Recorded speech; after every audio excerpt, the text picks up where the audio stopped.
Talking about faith in all of its different forms and facets. And there's a saying that every saint has a past, but that means that every sinner has a future.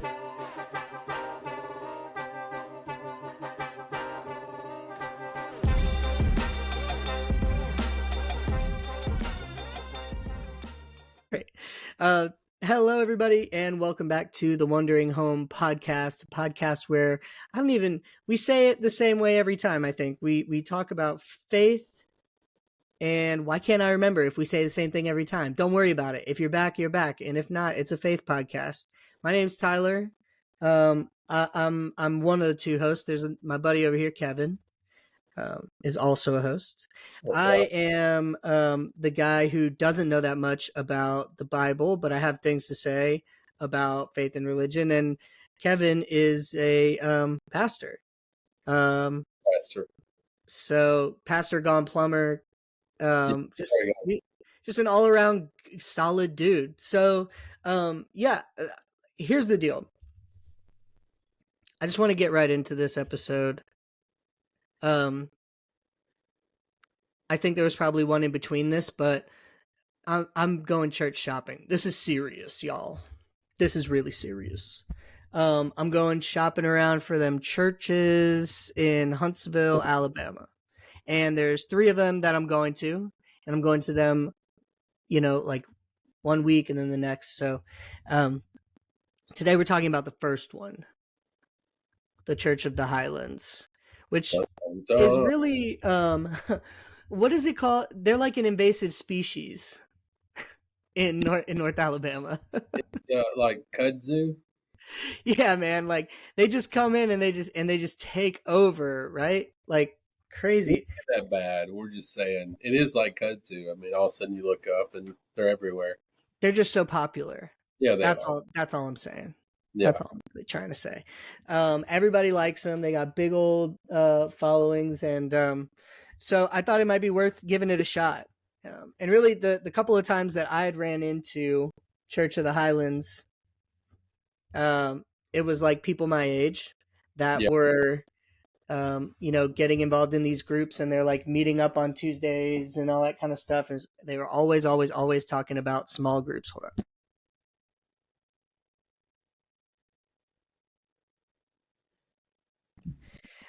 Okay, sorry for that. My son is in the room.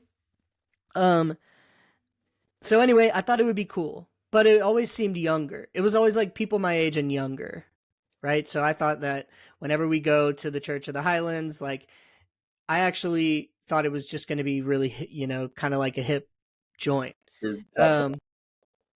What? Like a hipster type place, like yeah.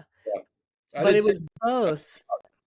Yeah. It was young and old. It was a hip joint, and a bunch of people with brand new hip joints were in the building at the same time. I'm all right. I would like to talk about that. And I guess maybe at some point we'll talk about why we thought that was the case. But I was really shocked at how many older people, I almost said old people, older people were in the place. Like that shocked me. Did that shock you a little bit? They were everywhere. Yeah. It was shocking. It was so much more than I was expecting. They were in front of us, behind us, to the side of us, old people everywhere. It was crazy. Sarah was right though. I think it's like partially, granted, I think people travel to come to this church, but in the neighborhood that they're in, it is demographically a bunch older than probably the median. Even in the Madison campus that I have visited before, it's older. It's like 50s, like late 40s, 50s, and 60s. Yeah. So I'd be interested, after we kind of get through the lay of the land, it'd be interesting to talk about why that's the case. What attracts them. Your theory is better than mine, because I have no idea right now. Yeah. Okay, cool. So what I'm going to do is I'm going to go through here, and I realize we're 6 minutes in, so we're just going to get straight to it. So you go in, I thought it was going to be a terrible parking situation. It was fine. Kevin was with me, so I was feeling good. I didn't need to bring my blanket in with me or any of my comfort mechanisms. Um, so I had Kevin. We walked into the front door and we're instantly greeted. I wrote down here 3 greetings. So we're Yeah. instantly greeted at the door. Great. I look over to my right. The next thing on my notebook is gifts. So I thought I saw a bunch of gifts over to the right, and it was I had a door, and over the door it said Dream Team Central. Yeah. And as much as we could surmise, it was like the people who were working for the church, that volunteer and doing service work for the church. Right in front of the right smack dab in the foyer. Smack dab in the foyer. So you walk in, big open, you look to the right, and I've been going to a Methodist church for a while, so we always have snacks. There's the table full of them right before you walk in. And so I thought for sure that this beautiful spread, they had like 2 of the 8-foot beer pong tables back to back, or, side by side. And it just like, there was tropical fruit, and there was Yeah. candy, and there was even a salad, like, you know what I mean? It was everything. There was yellows and greens and reds just popping off of the tables. It was a beautiful spread. It So I'm like, was. I'm going in there. Oh, we definitely weren't allowed to go in there. I realized as I was about to go in, it wasn't for me. It was just for the people who were serving at the church. There were no snacks No. No. Oh, there. there was coffee. There was coffee. Coffee's not Coffee is not a snack. Yeah, you're right. There was. But there was coffee. Yeah, so there was coffee, it was like, 10-gallon jugs. Actually, the building was a lot more simple than I thought it was going to be. Yeah. It was very industrial. I'm sure they put it up very quick. They did put it up quick, a couple of months. And then it's kind of built like a school. I don't know how it gave me like new school vibes. Did you notice they're blaring like really really amped up music in the foyer? Um, I thought it was interesting too. Like we were taking notes, and a lady approached you immediately, almost, and was like, Yeah. "Hey, why are you taking notes?" Um, Yeah.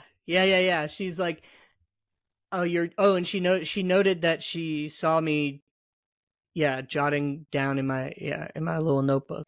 that was Like, you're looking around, you're writing in your notebook, like, what are you up to, kind of. yeah. I mean, Yeah. I guess that would be kind of suspicious if somebody was doing that, but yeah, she immediately jumped on it. I mean, we were in the building probably 2-3 minutes, and we are already, you know, being a. Read it 3 times and an inquisition. Mm-hmm. She didn't ask us if we wanted any more information, now that I think about it, or ask us anything. So she was standing at the information booth, Yeah, and she was like manning the information booth, and she walks over and she's like, "What are you doing with that notebook?" And then we talked to her for a minute, and she said she told us where she's from. She's from Jamaica, and that she wanted to I wrote here, she talked about service and involvement. yeah, and She's like, why, why did you come here? 'Cause she actually drives like 45 minutes to get there. And she's like, oh, I wanted to be in a place where I could, you know, be on the service team and get involved, which is did a you, great reason to go to a church, by the way. yeah. Did you notice too? One of the main focal points too that she was like, "Oh, you're gonna love Pastor Chris's sermons." Mm, Like that was a big focal point of like, "Oh, yeah. you're gonna talk directly to you. It's gonna be Yeah. inspiring." That was one of the main focuses of like, "Oh, just get ready when you go in there and you hear Yeah. this." I mean, it's kind of. I thought that was interesting. Yeah. But that was the focal point. Yeah. So what hit you when you got into? So we were in the foyer, and then we walked into the auditorium. Um, we kind of sat 3 rows back. What were you thinking when we walked in? Okay. So the first thing I thought was that the arena seating in the back was pretty cool. Yeah, And,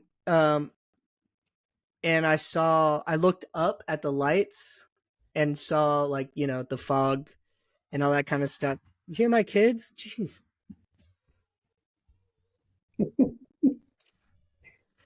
Let me shut the door.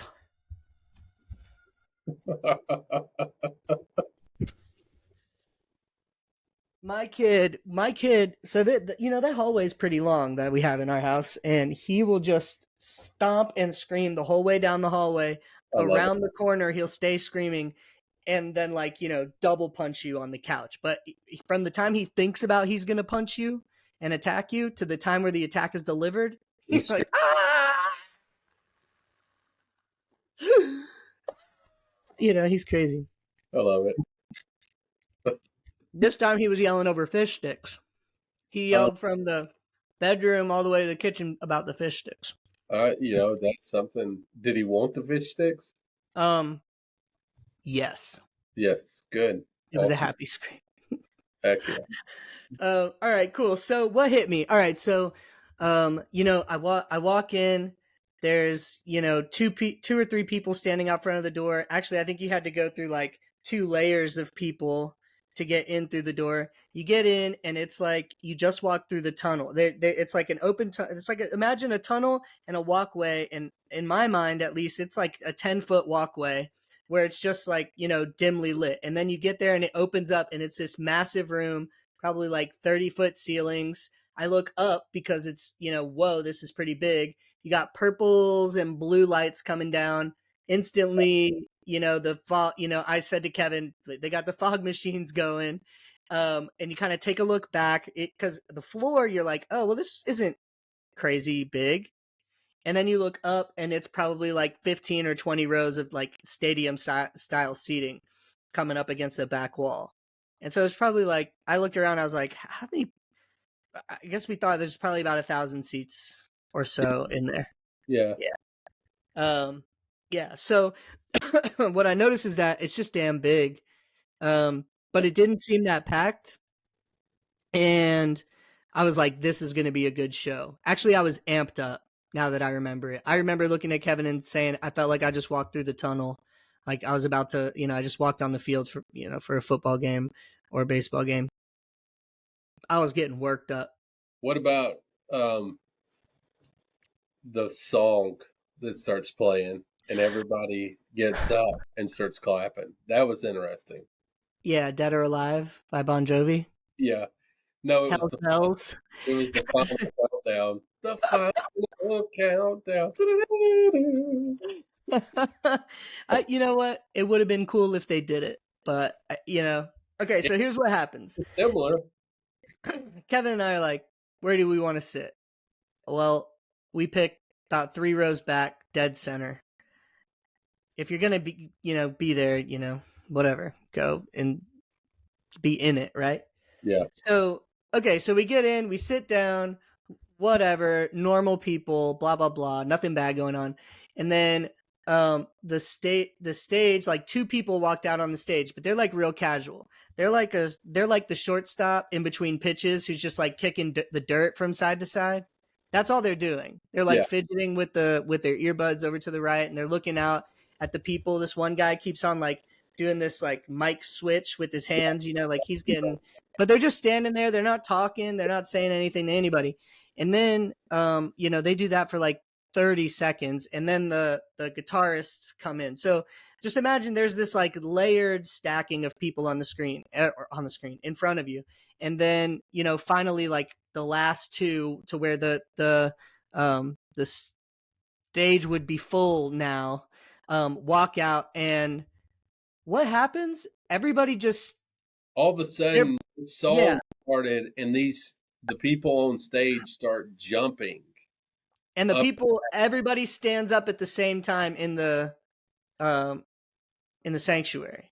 Yeah, and there was like this like Nobody said anything. everybody starts clapping, the people on stage are jumping, and I was like, what the hell is about to happen? Like, Yeah. you know, I I'll be honest with you, I was kind of pumped up, but I didn't know why I was pumped up. I was like, you know, I Yeah. felt like the Bulls, that I totally Hmm. that up, but you know what I'm talking about, like when Yeah. Yeah. it's Michael Jordan and you Hmm. got the big epic music. That's the way I Hmm. felt. I was like, I had to lean over to the lady beside us and was like, "Does this happen every Sunday?" And she was like, Yeah. "Oh yeah, it happens every Sunday." I was like, I thought it was really funny when you leaned over and said that to that lady. And she was in, I mean, look, man, there's people from all walks of life there. They "Yeah, and they were what was funny is that again, nobody said a word. This song starts playing, all the people on the stage, like it's like they tapped their tape. They all had little green pieces of tape. They like tapped it with their foot, and everything got it. Like I don't even know. And then everybody, it all just started happening, and we're like, whoa, whoa, whoa, what is this? Okay, I guess we get up now. it But was it like was cool. it was like seeing the chicken dance for the first time at a minor league baseball game." You know, Yeah, we like weren't sure how to handle it really. yeah, yeah, So I don't know. They sang 3 songs. It wasn't a ton. They it was definitely one up song, one down song. Like I noticed the pattern. I was like, oh well, they're kind of taking us full circle here. Like there's a song that we're really happy, and then they go into the song where like you're the like we're all sinners, and then the last song is like a but thank God, like, and it's a happy song and it gets you pumped up for the preacher who is not speaking at church that day, by the way, yeah, because this church broadcasts to different locations. So we have a live worship team, but eventually when they're done, they pass us off and it's a big screen and we're all watching the big screen. yeah. Pretty big screen too. Huge. Yeah, I actually thought that they could go IMAX with it because there was like 2 set portions of it I thought that were available and they weren't using. So if anybody goes there, just jot that down. I'm not going to say anything about the pastor, the local pastor. If anything, I would say I thought he looked cool. Maybe we could work out or play soccer together or something. He seemed like hey, a cool dude. okay, hang on. There was one thing in between the music and the sermon. Did you notice all of a sudden like this epic drum beat while he was praying? You remember that? No, Yeah, no. like all of a sudden he gets up and he's like, "All right, we're gonna pray to Jesus together before we start." And all of a sudden, dum dum dum dum dum dum, Doom, and it, doom, doom, doom, doom, doom, doom, doom, doom, doom. yeah, it was like a Phil Collins like, "I can." I was like, man, that's it just yeah. I kept my eyes open. I'm looking around. Everybody's kind of getting like in the prayer time, but I felt that I'd never been part of a prayer time that had an epic like tribal beat behind it. I mean, Well, there's music or something going on at every moment of that, and I think it's for engagement. yeah, I think got it's for engagement. Keep the kids keep the kids awake. yeah, Um, okay, so anyway, I don't have anything any notes really from that. Um, I everybody knew to stand up. The song went through the whole transformation. Let's see. They gave a round of applause for all the new people. yeah, they did. That If was you good. ain't never been here before, let's clap it up for the people who are here. And that was that. And then we went to the service, and the service was called The Comeback. It's a 6-leg series leading all, or a 5-leg series leading all the way up to Easter. Um, it was Romans 8:11, but I think it was just that one verse, and I think I was expecting a lot more.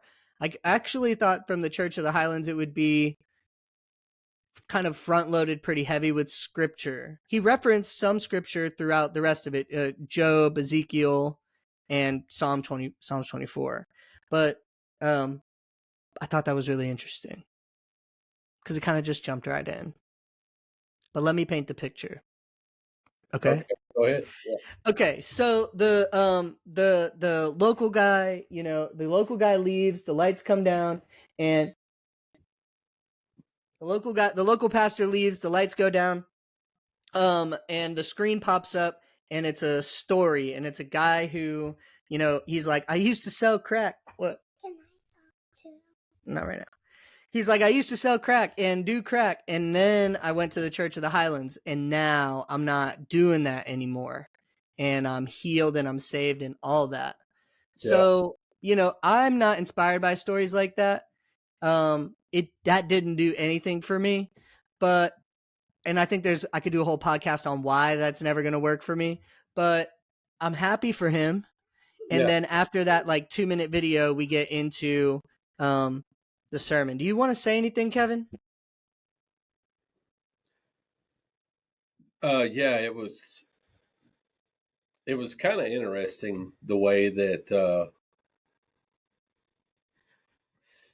really focused on it. I will say this one positive thing about that video was they talked about the um, the small groups and the way that the men of the church actually helped each other. That was pretty impressive.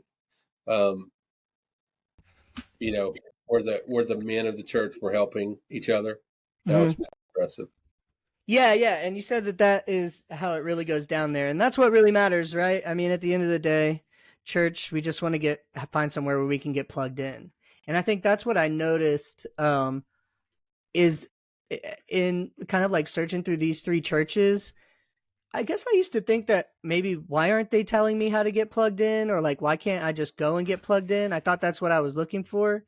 But I realize now I think it's just I think it's okay to ask the visitor to take the first step in, by filling out the form or filling out the card. Like they can't keep up with everybody who's ever been there, like write it down on a sheet of paper. Like, you take the first step and they'll reach out. And they apparently do a really good job of that. So kudos to them.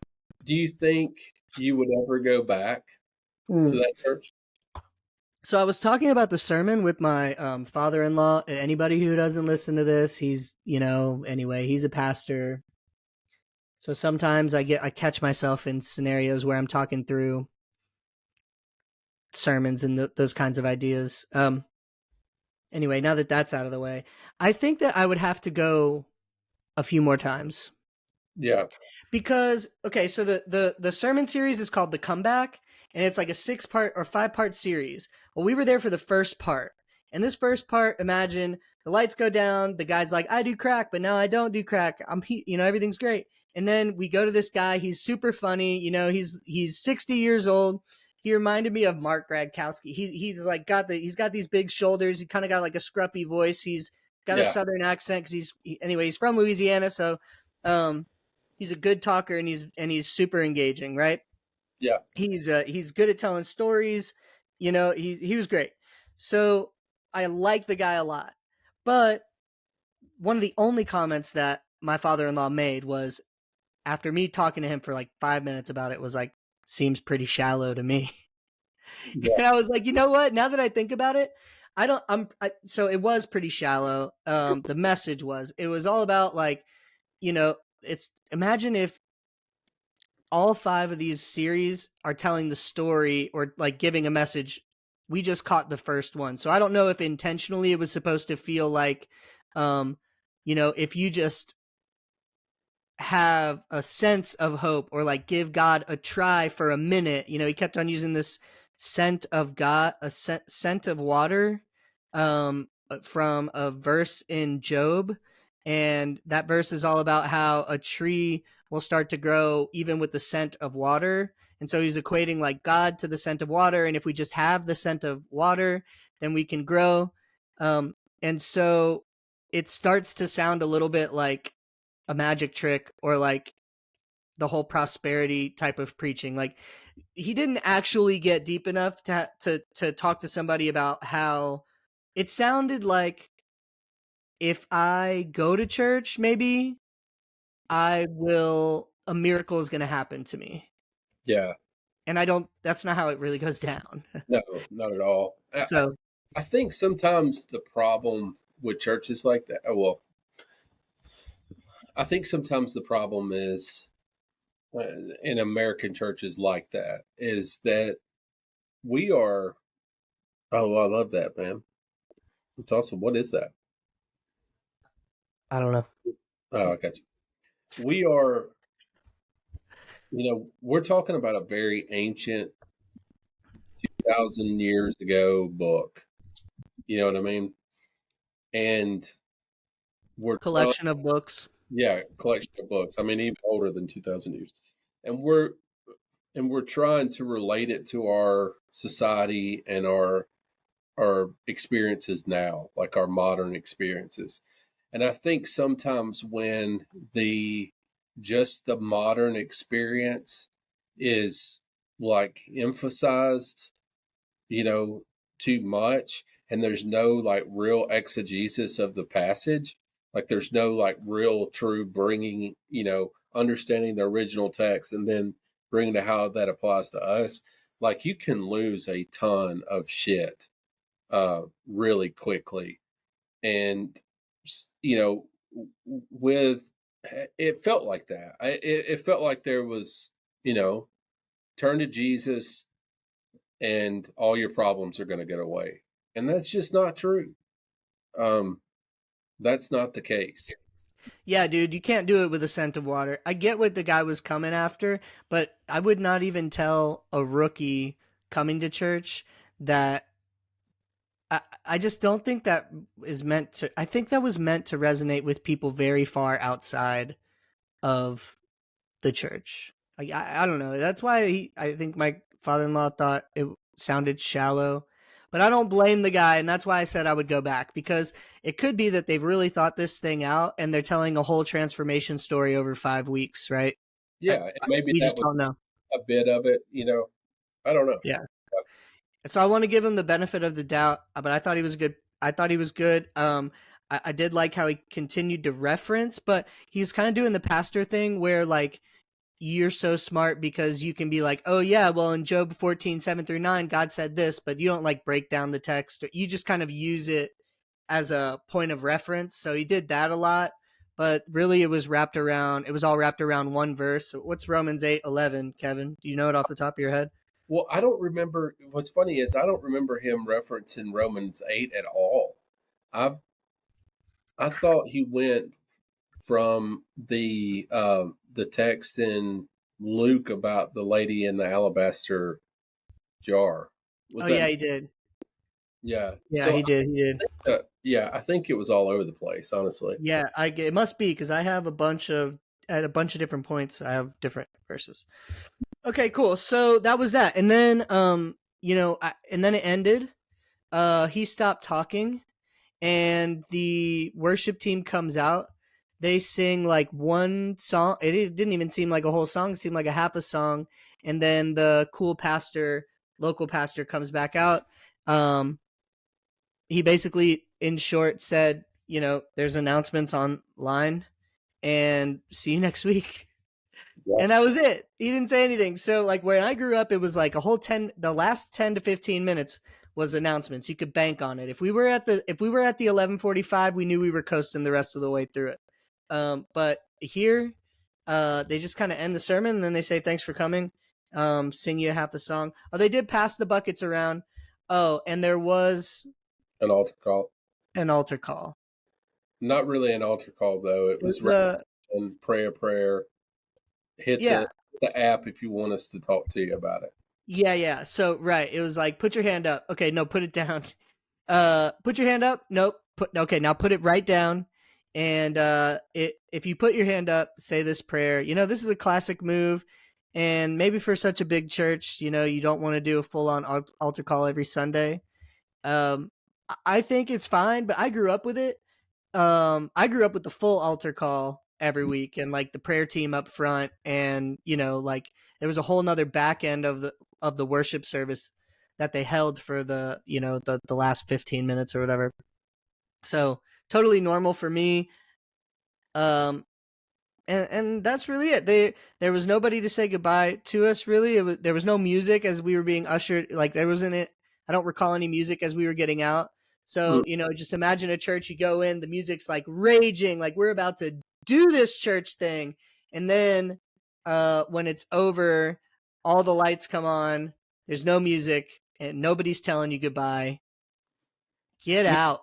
I didn't think about it until just now. Do you think that's because they're trying to get you out because there's another service? That's what my father-in-law said. He was like, "Well, they gotta like get you out, clean up, get it set for the next one." Yeah. So they have a what did we go to? We went to a 9:45 and they have an 11. And so it's 70 minutes. And they say this on their website. It's 70 minutes, and they even break it down on the website. It's like 30 minutes of 10 minutes of whatever, 20 minutes of worship, 40 minutes of sermon. And it was exactly that. Like they landed the plane on the mark. Like they nailed it. Yeah. Very professional. Yeah. And then I think it's like, okay, well, now we have 30 minutes before we have a whole new flock of people. So don't say anything to anybody. Don't get caught up. Take the coffee, put it back in the office until the new people start coming. Like, I felt like it was like that. The cops had shields. The cops had their shields out. They were bumping people that were getting too close to the walls. Some riot. I saw, like, I went to turn around to get a cup of coffee, and a guy like pointed one of those salt like guns at me. Like, Get out. get Get out out. now. You should have got the coffee on the way in when we were nice. Now we're not nice. Get out. Yeah. We got another show to do. Another show. Let's wrap this up. So overall, I don't know, man. I thought good. I thought it was good. I don't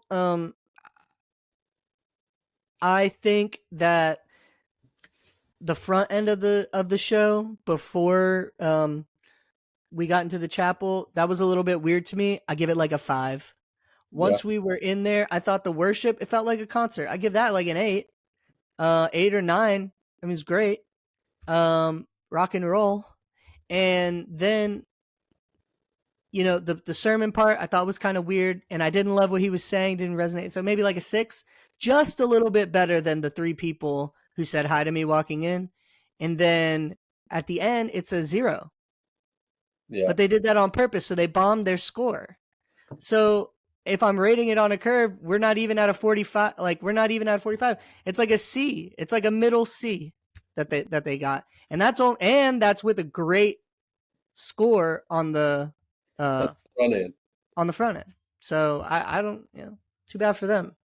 I don't think I'm going back, but I understand why people like it. Do you? No, No. but if I wanted to go to a free concert every Sunday, I would go there. I think that's, yeah. If I wanted to feel good, Yeah, be inspired, yeah, with positive vibes, yeah, get good music. yeah. It was not a bad way to open up a Sunday at No, all. not a Not a bad, bad way to open up a Sunday. not a bad, not at all. I realized I did screw up because I didn't fill out the contact us card. I should have done that so I could give a more thorough report. Maybe that's going to be for another time. This is just the experience of the service. So, Yeah. all right, Kev, we got another one of these to do coming up soon. So, I think we should wrap it up. Do you have any last words that you want for the guest right now? 34 minutes in. Maisie. Nothing. Just Say something. All right, let's get out of here. all right. See ya.